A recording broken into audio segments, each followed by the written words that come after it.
The fundamental point, and the point I want to emphasize today, is that the Vietnamese are not Chinese. And one of the factors for this is that this yin-yang thinking probably came from the south of what is today's China. It probably was created by the people who lived south of the Yangtze River.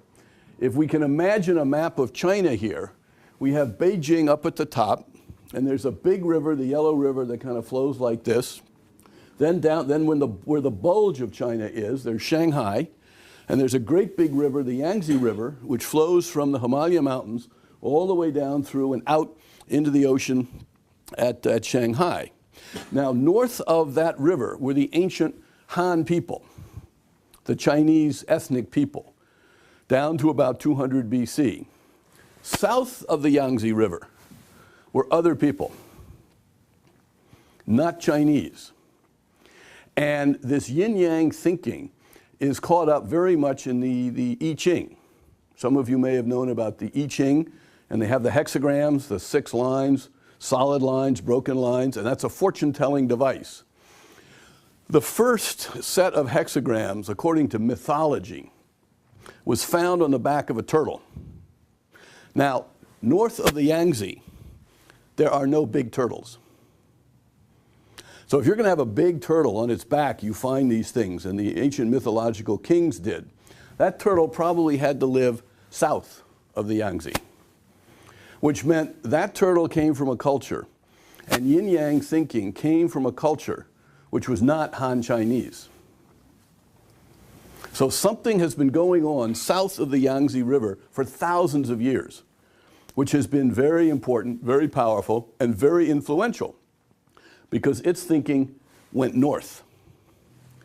Now, the yin-yang thinking is also associated with Taoism. And Taoism is a philosophy that some Chinese came up with. But Taoism then also moved in to adopt yin-yang thinking. So Taoism is also associated with things to the south. The next point. Who lived south of the Yangtze?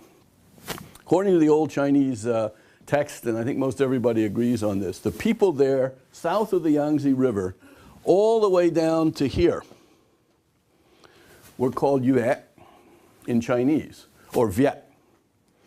They were also called by the Chinese Bai Viet or Bat Viet, the 100 Viets.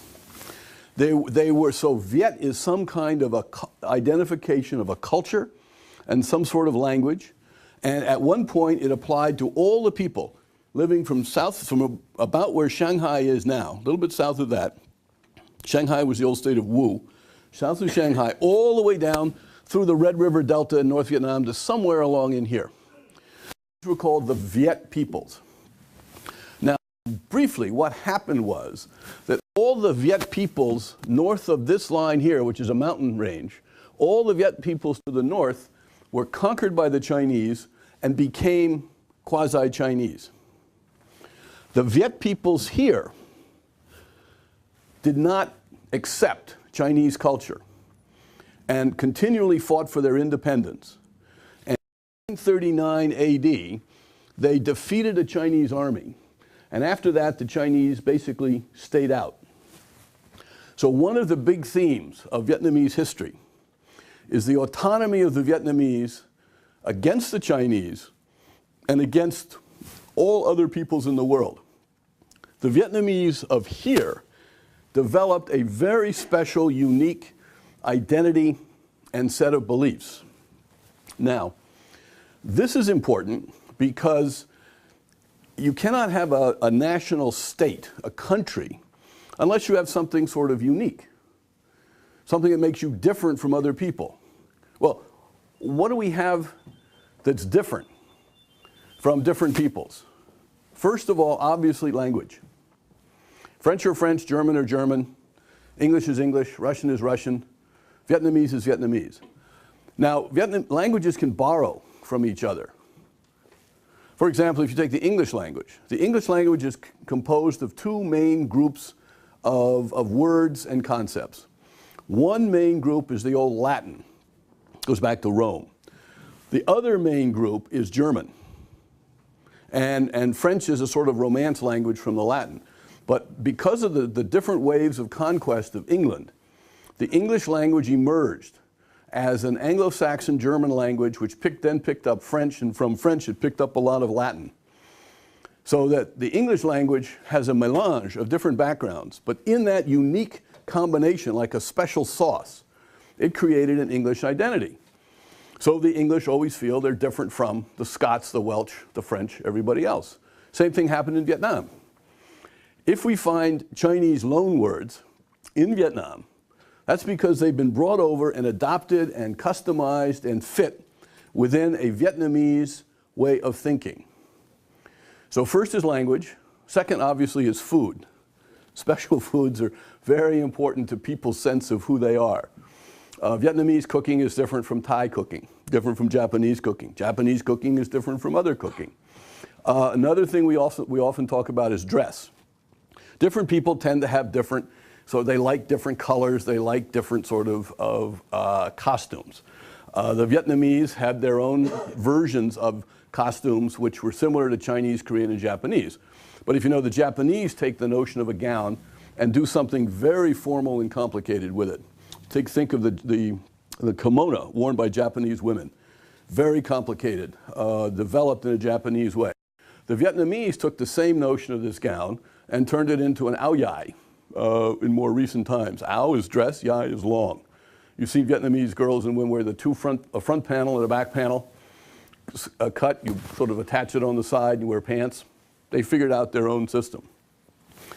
Next, about an identity is some sense of a belief system, something akin to a religion, something that says we have something special about ourselves. For the United States of America, it's primarily the story of the Revolution, the Declaration of Independence, our Constitution, a political theory about freedom and liberty. For the Japanese, it's a sense that they are descended from the sun goddess, Amaterasu. For the Chinese, they have their own sense of being the central kingdom, Trung Guo. They're the central kingdom right under heaven, and they've developed the most sophisticated thinking about heaven, about life, about death, and things like that. So that makes them Chinese and very important. Now, what I want to talk about today is the Vietnamese sort of self-concept. What makes Vietnamese Vietnamese?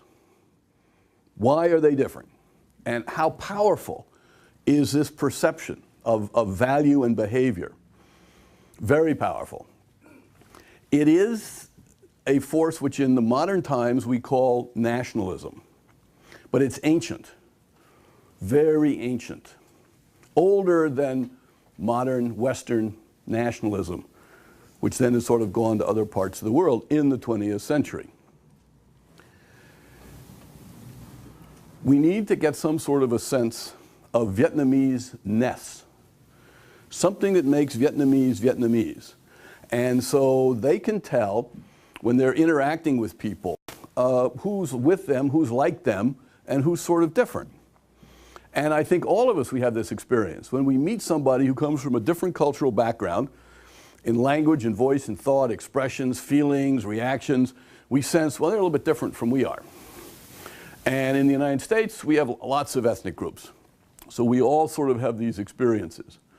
But a Vietnamese-ness would be something like if you're Vietnamese and you run into, let's say, another Asian, you run into someone from Thailand, or someone from, or a Lao, or a Hmong, or a Cambodian, or a Filipino. You just get a sense, well, they're kind of different. They don't quite think the way I do.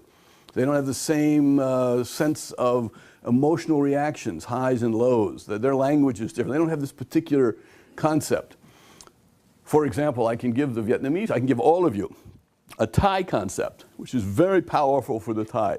It's called Greng Jai. Probably nobody in this room knows what Greng Jai is, doesn't even know how to respond to it, wouldn't know a Greng Jai feeling from a non-Greng Jai feeling. Well, that's the same thing in Vietnamese. There are many ideas and special things in Vietnamese which they just resonate to, and other people don't. Why is this important? Well, I think it's important for two reasons. One, it's important just because it helps us understand a different culture and a different people who have been around for thousands of years. Secondly, it, particularly for America, it explains the Vietnam War. And that, for Americans and for the Vietnamese who are over here, is a pretty important thing. How can we understand the Vietnam War, which for the United States was basically 1954 to 1975? It also, this same concept of Vietnamese-ness, will explain contemporary international politics. Like, what should our policy be towards Vietnam today? What is going on in Vietnam today? How do we relate to Vietnam today? Well, the big issue in Vietnam today is probably an issue of nationalism, which is resistance to the Chinese. Because the Chinese are now, in a very sophisticated way, in a very new way, trying to dominate Vietnam. They've demanded that the Vietnamese and the Communist Party has agreed, give some territory up here. They've demanded that the Chinese rights in the Gulf of Tonkin be moved over here. They have leased huge acres of land from here all the way down here in the forest. They have rights to mine bauxite up in here. They are mentoring the Vietnamese secret police. So there's a great influence by this current Chinese government cooperating with the current Vietnamese government to bring basically a large degree of Chinese domination. So that the Vietnamese government, for example, before any senior Vietnamese leader goes to Washington to meet with Americans, they have to first go talk to the Chinese. Or if they go to Washington, then they have to come back and then they have to go up to Beijing and report to the Chinese what they told the Americans. Or if, let's say, the prime minister is going to go to Washington, then the deputy prime minister, he goes up to Beijing to talk to the Chinese. So there's a degree of influence which is remarkable. And a lot of the Vietnamese people today are very angry about this and very frightened by this. Why? Because they think they are Vietnamese and they want to be independent.